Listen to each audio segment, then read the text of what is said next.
कि वो एक सामाजिक तौर पे किसी शादी में चले जाएं या संस्कार पे आ जाएं, उनकी अपनी क्या खुद की समाज कहाँ पे ठहरता है कि अगर कोई परिवार में जुड़ रहा है या कोई बुजुर्ग की सेवा नहीं कर रहा है तो वो समस्या सिर्फ सुन के क्यों बैठ जाते हैं लोग, समाज के लोग क्यों नहीं आगे आते हैं समस्या का हल? ये प्रश्न आया है, किसी भी समस्या में समाज का हल क्या है। आज से 40 साल पहले ये समस्या थी नहीं, क्योंकि समाज अपना दायित्व पूरी रूप से निभा रहा था।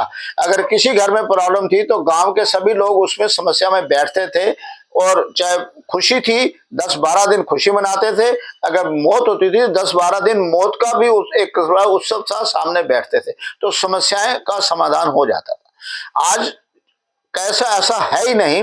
हम शादी भी करते हैं तो मेहमान की तरह किसी बैंक्वेट या 5 स्टार होटल में जाते हैं, जैसे दूसरे आए और वो आ जाते हैं।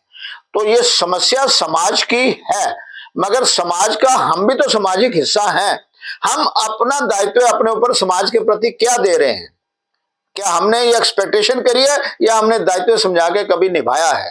इस बात को हम अपने आप से प्रश्न करेंगे तो मैं समझता हूं जो भी 50 साल के बाद अपने को सामाजिक बना लेता है और सामाजिक समस्या का और समाज को परिवार बना लेता है, तो उसके जीवन के अंदर यही समाज उसका दायित्व परिवार की तरह उठा लेता है। जो समाज का हिस्सा बना ही नहीं है तो समाज से एक्सपेक्टेशन का हक भी नहीं बनता है उसे।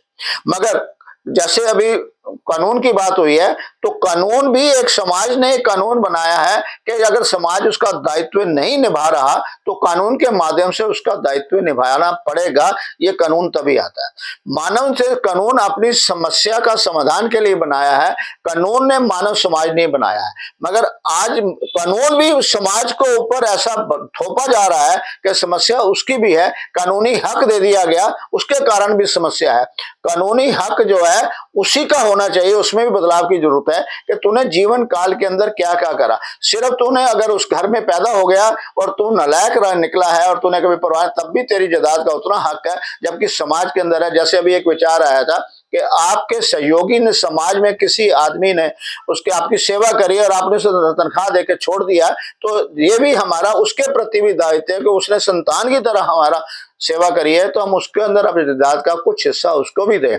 मगर जब ये माँ बाप अगर इस बात को समझ लेंगे कि जो संतान मेरे साथ लायबल है वो अगर कर पाएगी, नहीं तो मैं अपना हिस्सा जो है, अगर मेरी 3 संतान है तो चौथी संतान समाज है, मैं हर समाज के अंदर अपना हिस्सा समाज के लिए भी छोड़ूंगा। तो नहीं, अगर 3 है तो ये भी अगर हम अपने तरफ से करेंगे कि मेरी 3 संतान है और मेरे पास ऐसा है, तो मैं 4 हिस्से बांटूंगा, एक हिस्सा समाज के लिए रहेगा, समाज की सेवा के लिए रहेगा। ऐसा अगर हम सोचेंगे तो समाज भी सहयोग दे पाएगा। समाज के प्रति मेरा दायित्व क्या है, पहले मैं निभाऊं और फिर समाज से दायित्व की एक्सपेक्टेशन करूंगा। ऐसा हमें भी अपने आप को अपग्रेड करना पड़ेगा, तो हम भी एक समाज का हिस्सा अपने दायित्व निभाते हुए अपने जीवन काल के अंदर ये करेंगे। तो ये समस्या का धीरे धीरे, जैसे धीरे धीरे समस्या बढ़ी है, ऐसे ये धीरे धीरे समस्या का भी कुछ हद तक हल हो पाएगा। आनंद आनंद आनंद। जी बिल्कुल, धन्यवाद जी। बिल्कुल नई दृष्टि दिए हैं, शायद ये दृष्टि बहुत कम लोग दे पाते हैं कि चौथा हिस्सा, अगर 3 बच्चे हैं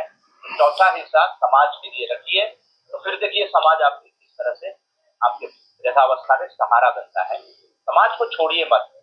हम लोग है भी वैसे सामाजिक प्राणी। अगर अरस्तु की बात करें तो मैं लीजिए सोशल एनिमल, हम समाज से अलग नहीं रह सकते।